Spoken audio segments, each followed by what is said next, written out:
Mimi nakupenda Flaga.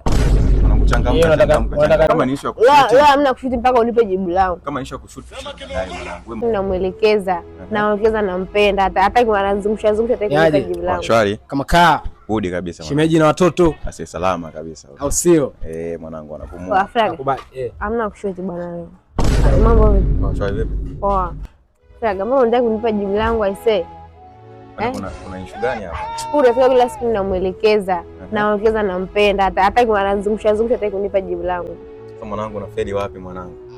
Kwa ni shida nini? Hebu tulia kwanza nishuka. Mimi nashika kazi hapa. Kazini hapa. Mtoto mwenyewe piskali kama. Uko kazini mbona hujali hisia zangu au mpaka sasa unataka nini Unataka nini? Unataka nianze? Nipo kazini hapa ujue, nipo kazini. Sema nini? Mimi naweza kukaa pembeni mwanangu muendelee au vipi? Tutashuta baadaye mwanangu. Piskali unaiachaje hivi? Wewe unataka nini? Mimi nakupenda Flaga. Nataka niwe na wewe. Si unikubalie? Bas. Changamkia fursa mwanangu. Au kuna namna? Unajua mimi nakubembeleza sana man. Au kuna namna? Unajua nakubembeleza sana. Mimi bado mdogo au. Hamna mwanangu. Unazingua. Kwa mimi shida ni kuwa chuga. Wanaume tuko hivyo. Oya Flaga, mimi shida kuwa chuga. Wewe unataka nini yani? Hebu wewe unataka nini? Mimi nakutaka wewe.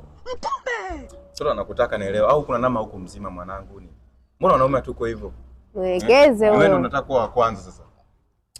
Mimi usimuelewi. Naona kama kuna ana shida gani mtoto huyu piskali mbona yani hebu muangalie vipi? Mwelekeze. Mtoto mwenyewe huyu babu. Hebu tulia basi kwanza nimalizane na kama ni issue ya kushuti. Leo hamna kushuti mpaka unipe jibu langu. Malizana naye au vipi? Mimi niwache malizane naye afu tutashuti kama ni kushuti nini baadaye fresh. Nipo kazini basi. Hebu nielewe basi. Chuga, nielewe basi. Zimeni kamera basi.